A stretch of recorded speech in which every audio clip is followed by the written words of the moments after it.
가장 작은 그가 큰 자니라. 가장 작은 그가 큰 자니라. 이 제목으로 하나님 말씀 전하겠습니다.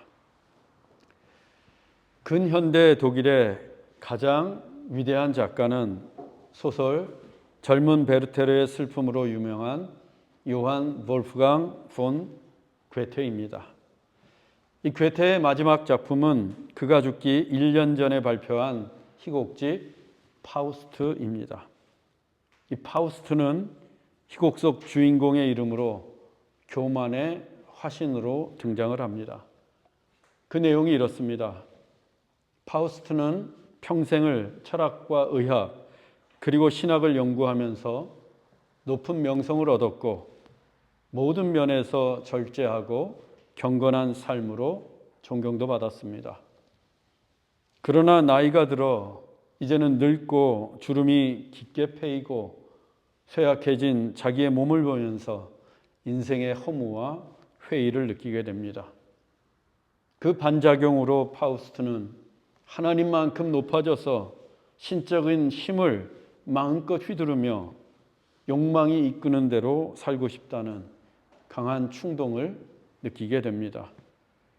바로 그때 악마 메피스토펠레스가 파우스트에게 다가와 내가 원하는 모든 것을 줄 테니 그 대가로 24년 후에 내 영혼을 달라라고 합니다. 악마가 계약서를 내밀었고 파우스트는 피 한 방울을 흘려 계약서에 서명을 했습니다. 그러자 곧 파우스트의 몸은 젊고 힘 있는 육체로 변했고 피부도 팽팽해졌어요. 또 스스로 신이 되어 마술을 부리면서 온갖 욕망이 이끄는 대로 살아가게 됩니다. 그는 한없이 교만해졌고 무자비하게 권력을 휘둘렀습니다. 또 착한 사람들을 억압했고 순진한 여인을 유혹해 아이를 갖게 하고는 가차없이 버렸습니다. 그리고 자기의 힘과 권력을 이용해 제국을 건설하고 스스로 가장 높은 자리에 앉았습니다. 교만의 끝판왕이 된 파우스트 앞에는 거칠 것이 없었고 그가 원하는 것은 무엇이든 얻을 수 있었습니다. 그렇지만 파우스트의 시간은 영원하지 않았습니다. 24년은 쏜살같이 지나갔고 악마와의 계약 기간은 종료되었습니다. 파우스트는 다시 늙고 노쇠해졌으며 두 눈까지 멀게 됩니다. 그때서야 파우스트는 인생의 참된 행복은 교만한 인간이 자기 마음대로 권력을 휘두르고 욕망을 따라 사는 게 아니라 타인을 사랑하고 낮은 자리에서 겸손히 섬기는 데서 온다는 것을 깨닫게 됩니다. 그리고 숨을 거두었습니다. 파우스트가 죽자 악마는 계약을 이행하기 위해 파우스트의 영혼을 빼앗으러 옵니다. 그때 하나님께서 그 악마의 손으로부터 파우스트의 영혼을 지켜 하늘로 올려보내시며 희곡이 막을 내립니다. 이 파우스트가 주는 교훈은 교만한 욕망은 패망의 길로 가지만 겸손한 섬김은 행복의 길로 간다는 것입니다. 교만한 욕망은 패망의 길로 가지만 겸손한 섬김은 행복의 길로 간다. 오늘의 본문도 우리에게 겸손의 진리를 가르쳐 줍니다. 본문 43절로 44절입니다. 사람들이 다 하나님의 위엄에 놀라니라. 그들이 다 그 행하시는 모든 일을 놀랍게 여길세. 예수께서 제자들에게 이르시되 이 말을 너희 귀에 담아두라. 인자가 장차 사람들의 손에 넘겨지리라. 예수님이 변화산에서 내려오실 때 많은 무리들이 예수님을 기다렸습니다. 그 중에 한 사람이 예수님께 소리를 지르며 자기의 외아들을 고쳐달라고 했습니다. 그 아들이 귀신이 들려 소리를 지르고 경련을 일으키고 거품을 흘리면서 자기의 몸을 심히 상하게 하곤 했습니다. 이 아버지는 이미 예수님의 제자들을 찾아가 귀신을 쫓아달라고 해보았습니다. 하지만 영적으로 무능했던 제자들은 능히 귀신을 쫓아내지 못했습니다. 이에 예수님께서 그 아들을 사로잡은 귀신을 꾸짖고 쫓아주셨습니다. 그 광경을 본 많은 사람들이 놀라워하며 하나님의 위엄에 압도되었습니다. 예수님에게서 미스테리온, 하나님의 신비를 경험했기 때문입니다. 그때 예수님이 제자들에게 말씀하셨습니다. 이 말을 너희 귀에 담아두라. 인자가 장차 사람들의 손에 넘겨지리라. 인자는 예수님을 가리킨다고 했습니다. 예수님이 장차 사람들 손에 넘겨질 거라고 하십니다. The Passion of Christ. 예수님의 십자가 순환에 관한 예고의 말씀이었습니다. 예수님은 제자들에게 이 말씀을 귀에 담아두라고 하셨습니다. 예수님의 공생의 사역 중에 가장 중요한 사역이 십자가의 순환입니다. 오직 예수님이 당하신 십자가의 순환과 죽음으로만 우리의 죄가 사해지고 구원의 길이 열리기 때문입니다. 십자가 없이는 죄사함도 구원도 영생도 없습니다.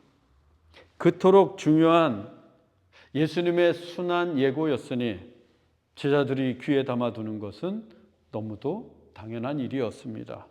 그런데 제자들이 어떻게 반응합니까? 본문 45절입니다. 그들이 이 말씀을 알지 못하니 이는 그들로 깨닫지 못하게 숨긴 바 되었음이라. 또 그들은 이 말씀을 묻기도 두려워하더라. 제자들은 인자가 장차 사람들의 손에 넘겨지리라. 이 말씀이 무엇을 의미하는지 알지 못했습니다. 아직까지는 그 말씀이 그들이 깨닫지 못하도록 숨겨져 있었기 때문입니다. 이 같은 예수님의 순환에 대한 제자들의 무지와 목매는 예수님이 십자가에 못 박혀 죽으시고 부활하실 때까지 계속됩니다. 그들은 부활하신 예수님을 만나고서야 인자가 장차 사람들의 손에 넘겨지리라 이 말씀의 의미를 깨달을 수 있게 됩니다. 하지만 아무리 그 뜻이 숨겨졌다고 하더라도 예수님이 귀에 담아두라 라고 하실 정도로 중요한 말씀이었다면 한 번은 물어봐야 하지 않겠습니까? 무슨 말씀인지 그 의미를 깨닫지 못했다면 최소한 예수님에게 물어는 봐야지요. 중요한 말씀인데. 하지만 제자들은 묻지 않았습니다. 아니, 묻는 것도 두려워했습니다. 제자들은 이 말씀이 무엇을 의미하는지 정확히 알 수는 없었지만 누구든지 어렴풋이 짐작은 할 수 있었기 때문입니다. 예수님이 사람들 손에 넘겨진다는 것은 좋은 소식이 아닌 건 분명합니다. 그리고 예수님이 사람들 손에 넘겨지면 지금의 예수님과는 전혀 다른 모습이 됩니다. 지금의 예수님은 오병이어의 기적을 행하시고 영광스러운 모습으로 변화하시고 모세와 엘리야와 함께 말씀을 나누시며 귀신을 내어 쫓으시는 그야말로 놀라운 힘과 능력을 지니신 주님이십니다. 그래서 사람들도 다 메시아로 알고 있는데 그 예수님이 난의 손에 넘겨진다? 그건 예수님이 붙잡혀서 아무런 힘을 쓰지 못한다는 게 됩니다.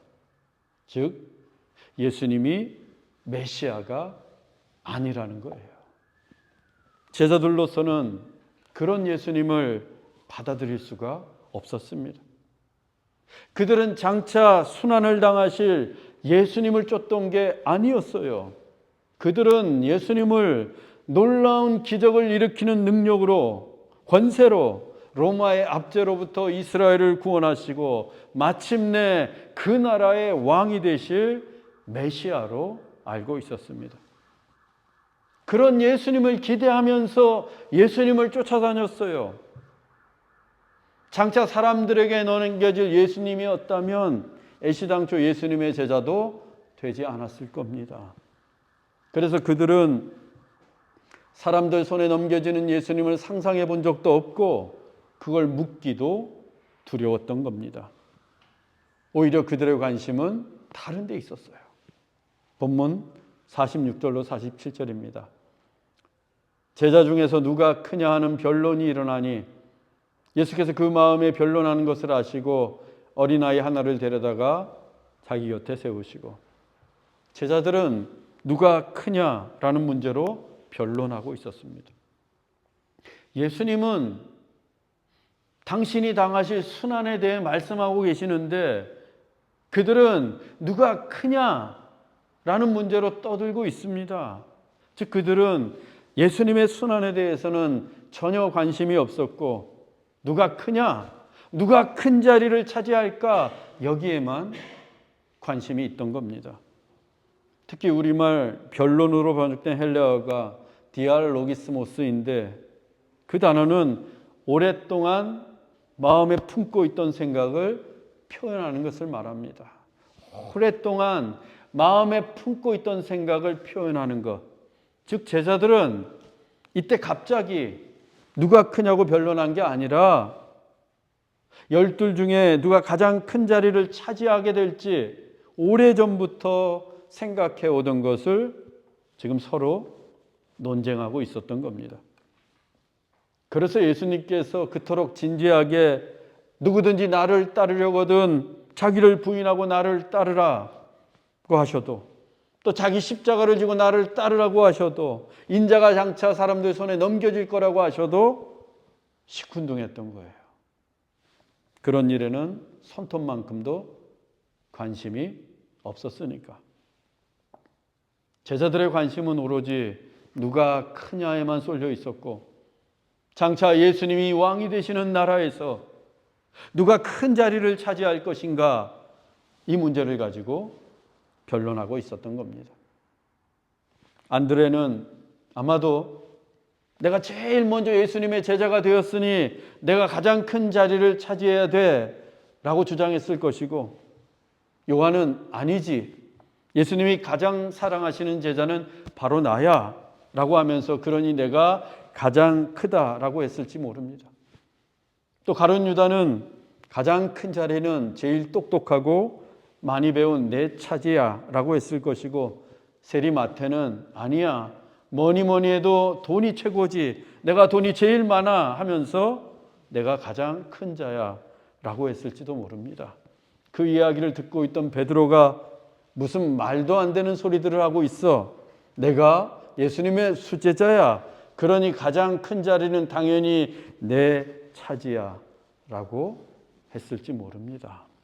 그렇게 12 제자들은 각자의 명분과 타당한 이유를 내세우며 자신이 가장 큰 자리를 차지해야 한다고 변론하고 있었습니다. 이처럼 그들은 하나님의 나라에 대한 이해도, 예수님이 무엇 때문에 이 땅에 오셨는지도, 그리고 제자의 사명이 무엇인지도 몰랐고 관심도 없었습니다. 그저 누가 크냐만 중요했습니다. 영적으로 무능해서 귀신 하나 내쫓지 못하면서도 큰 사람은 되고 싶었던 겁니다. 산 위에서는 여기가 좋사오니 하더니 산 아래에서는 서로 크다고 변론하고 있으니 예수님 보시기에 얼마나 한심해 보였을까요? 저런 걸 제자라고 12명씩이나 뽑았으니 어찌할꼬 하시면서 그때 예수님께서 어린아이 하나를 데려다가 당신 곁에 세우셨습니다. 그리고 이같이 말씀하십니다. 본문 48절입니다. 그들에게 이르시되 누구든지 내 이름으로 이런 어린아이를 영접하면 곧 나를 영접하며 또 누구든지 나를 영접하면 곧 나를 보내신 이를 영접함이라. 너희 모든 사람 중에 가장 작은 그가 큰 자니라.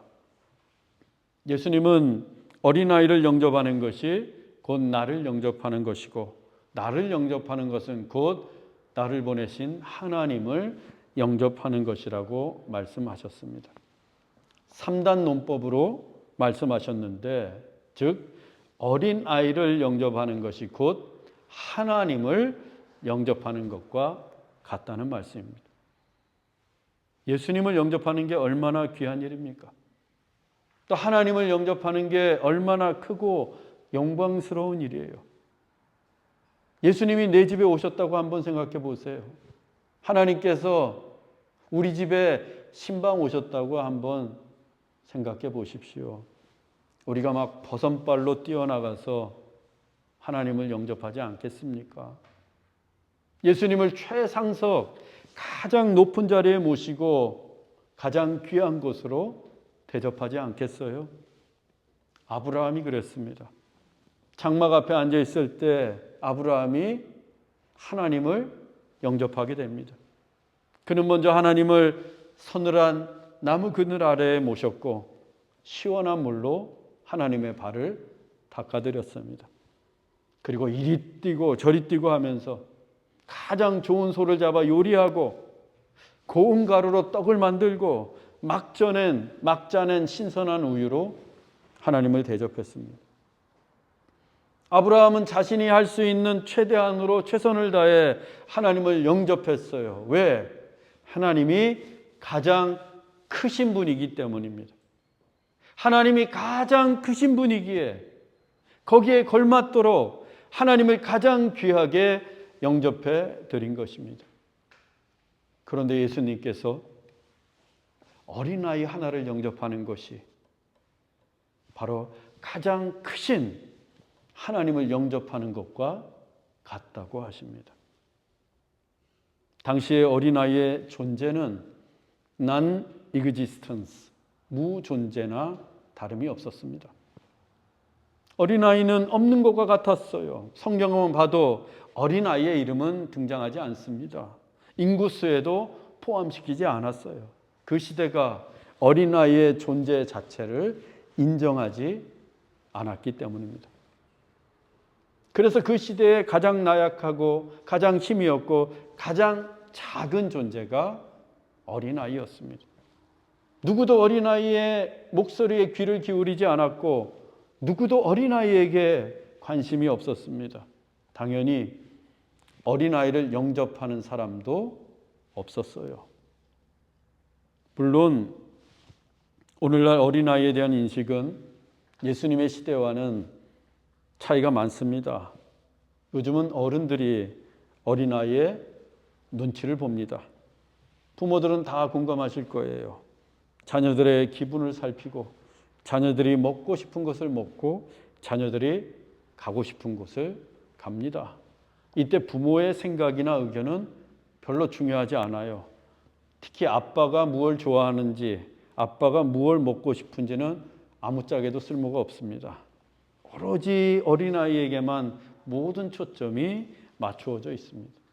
그래서 어린아이가 큰 사람이 된 시대가 바로 우리가 사는 이 시대입니다. 그러고 보면 예수님이 하신 말씀이 딱 맞습니다. 너희 모든 사람 중에 가장 작은 그가 큰 자니라. 2000년 전에 예수님은 벌써 가장 작은 어린아이가 큰 자라고 말씀하셨습니다. 물론 예수님이 말씀하신 본질과 그 의미는 다르겠지만 오늘날 어린아이가 가장 큰 자인 것만큼은 확실합니다. 그러면 예수님은 다 큰 어른들인 제자들이 서로 자기들이 크다고 할 때 왜 가장 작은 어린아이가 큰 자라고 하신 것일까요? 그 말씀의 본질과 참뜻은 무엇일까요?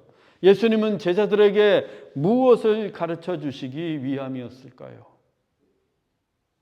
겸손입니다. 겸손. 그것도 어린아이만큼 자기를 낮추는 겸손입니다. 당시의 어린아이의 존재가 non-existence, 무존재인 것처럼 내가 보이지 않을 정도로 내가 없는 것처럼 겸손히 나를 낮추는 자가 가장 작은 그가 큰 자라고 하신 것입니다. 가장 작은데 어떻게 큰 자가 될까? 이스라엘의 초대 왕은 사울이었습니다. 한 나라의 왕은 그 나라에서 가장 큰 자가 분명합니다. 하지만 사울이 큰 자였기 때문에 왕이 된 게 아니었습니다. 물론 사울은 이스라엘 전체에서 가장 준수했고 용모가 가장 좋았고 키도 가장 컸습니다. 세상의 관점으로 볼 때 그는 분명 큰 사람이 맞아요. 그 사울에게 사무엘 선지자가 찾아가 이스라엘의 왕이 되어달라고 합니다. 그런데 사울이 뭐라고 하는가? 사무엘상 9장 21절입니다. 사울이 대답하여 이르되 나는 이스라엘 지파의 가장 작은 지파 베냐민 사람이 아니니까 또 나의 가족은 베냐민 지파 모든 가족 중에 가장 미약하지 아니하니까 당신이 어찌하여 내게 이같이 말씀하시나이까. 사울은 자신이 이스라엘 지파 중 가장 작은 베냐민 지파 출신이고 그 베냐민 지파 중에서도 가장 미약하다고 합니다. 한마디로 내가 이스라엘에서 가장 작은 자입니다 라고 말하고 있는 거예요. 솔로몬도 마찬가지였습니다. 열왕기상 3장 7절로 8절입니다.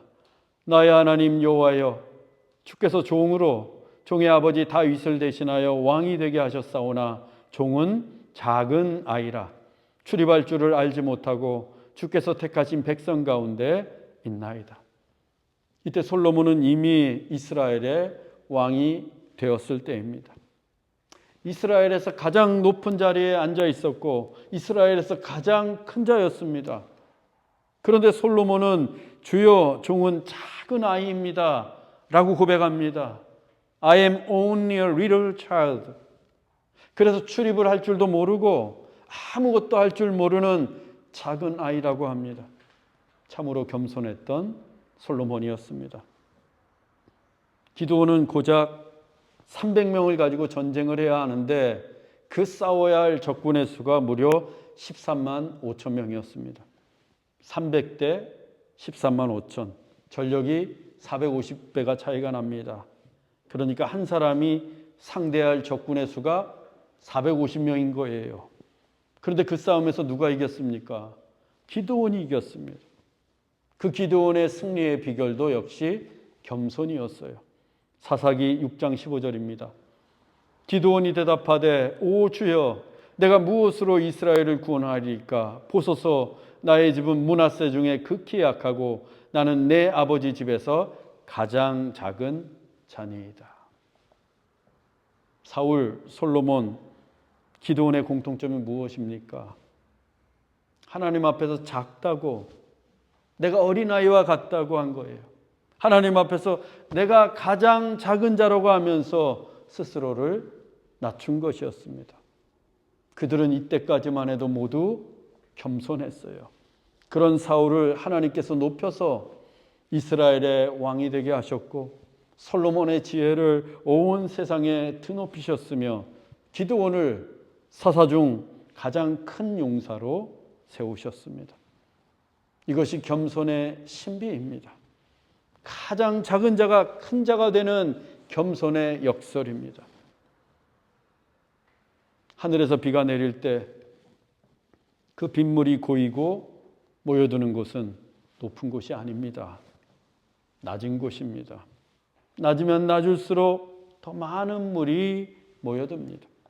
높이 솟은 곳은 물이 고이지 않아요. 움푹 들어간 웅덩이에 물이 고입니다. 그 웅덩이가 패이면 패일수록, 더 깊으면 깊을수록, 더 낮아지면 낮아질수록 더 많이, 더 풍성하게 물이 모입니다. 하나님의 은혜와 축복도 똑같습니다. 우리가 겸손히 낮아지고 깊은 웅덩이가 될수록 하나님은 우리에게 더 많은 은혜와 축복을 부어주십니다. 우리가 작아질 때 크게 하시고 우리가 낮아질 때 높여주십니다. 제가 좋아하는 찬양 중에 소원이란 찬양이 있습니다. 그 가사 중 일부가 이렇습니다. 소원, 나의 작음을 알고 그분의 크심을 알면 저 높이 솟은 산이 되기보다 여기 오름직한 동산이 되길 삶의 한 절이라도 그분을 담길 원하네. 하나님은 크신 분입니다. 하지만 나는 작습니다. 이건 변하지 않는 진리예요. 하나님은 크시고 나는 작고 그런데 신기한 것은 나의 작음을 알아야 하나님의 크심을 알 수 있다는 겁니다. 내가 큰 사람이라고 생각하면 하나님이 얼마나 크신 분인지 알지 못해요. 그래서 오르지도 못할 저기 높은 산이 되기보다는 내가 오를 수 있는 여기 작은 동산이 되기를 바라는 것입니다. 그것이 겸손이에요. 나를 작게 여기는 것입니다. 그렇게 삶의 한 절이라도 예수님을 닮아가야 합니다. 그때 나는 작지만 하나님의 크심을 알 수 있어요. 예수님은 태어나실 때부터 자기를 낮추셨습니다. 아무것도 할 수 없는 어린아이, 그것도 가장 작은 갓난아기로 이 땅에 오셨습니다. 그것도 허름하고 초라한 마구간에 가장 비천한 모습으로 오셨습니다. 예수님이 자라신 곳은 선한 것은 하나도 없는 나사렛이었고, 예수님이 사역을 시작하신 곳도 이스라엘의 중심 예루살렘이 아니라 이스라엘의 변방 갈릴리였습니다. 그리고 그곳에서 가장 낮은 사람들인 어부들을 제자로 부르셨고, 창기들과 친구가 되어주셨고, 가난한 죄인들과 함께 식사를 하셨습니다. 뿐만 아니라 성자 하나님이셨지만 사람이 되기까지 자기를 낮추셨습니다. 그리고 우리를 대신해 십자가에 못 박혀 죽기까지 낮아지셨습니다. 그렇게 예수님은 온 세상 사람들을 다 품으실 만큼 크고 깊은 웅덩이가 되셨습니다. 그 웅덩이가 너무도 크고 깊어서 용서 못하실 사람도 없고 사랑 못하실 사람도 없습니다. 그렇게 자기를 낮추고 가장 작아지신 예수님을 하나님께서 어떻게 하셨습니까? 빌립보서 2장 6절로 9절을 세 번역으로 읽어보겠습니다. 그는 하나님의 모습을 지니셨으나 하나님과 동등함을 당연하게 생각하지 않으시고 오히려 자기를 비워서 종의 모습을 취하시고 사람과 같이 되셨습니다.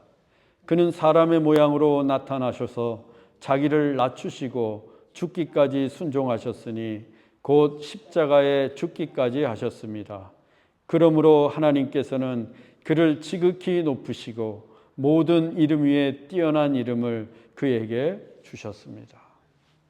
하나님께 죽기까지 순종하심으로써 가장 낮아지신 자신의 존재를 죽이심으로써 non-existence, 무존재가 되기까지 낮아지신 예수님, 그 예수님을 하나님께서 온 세상 가운데 높이셨습니다. 스스로 가장 작은 자가 되신 예수님은 지극히 높으신 분, 모든 이름 위에 뛰어나신 가장 큰 분이 되셨던 겁니다. 과연 겸손은 신비요 역설입니다. 사랑하는 형제자매 여러분, 어린아이처럼 작아지십시오. 우리 스스로를 어린아이만큼 낮추십시다. 그리고 어린아이처럼 하나님 앞에 내 존재가 사라지기까지 겸손하십시다. 그래서 가장 작아지는 그때 하나님께서 높이시는 대반전의 역사를 경험하는 우리 모두가 되기를 주 예수 그리스도의 이름으로 축원합니다. 기도하겠습니다. 사랑의 하나님, 교만한 이 세상은 누가 크냐로 변론할 때 우리는 하나님 앞에서 작은 자가 되기를 원합니다. 우리의 힘과 지식과 소유와 무관하게 하나님 앞에서는 연약하고 부족하고 한없이 작은 존재임을 깨닫게 하옵소서. 가장 작은 자가 주 안에서 큰 자가 됨을 믿습니다. 그래서 우리로 늘 겸손하게 하시고 깊은 웅덩이가 되게 하시어 하나님의 은혜와 축복이 우리의 겸손한 삶에 풍성하게 고이게 하옵소서. 길이요 진리요 생명이신 예수 그리스도의 이름으로 기도하옵나이다. 아멘.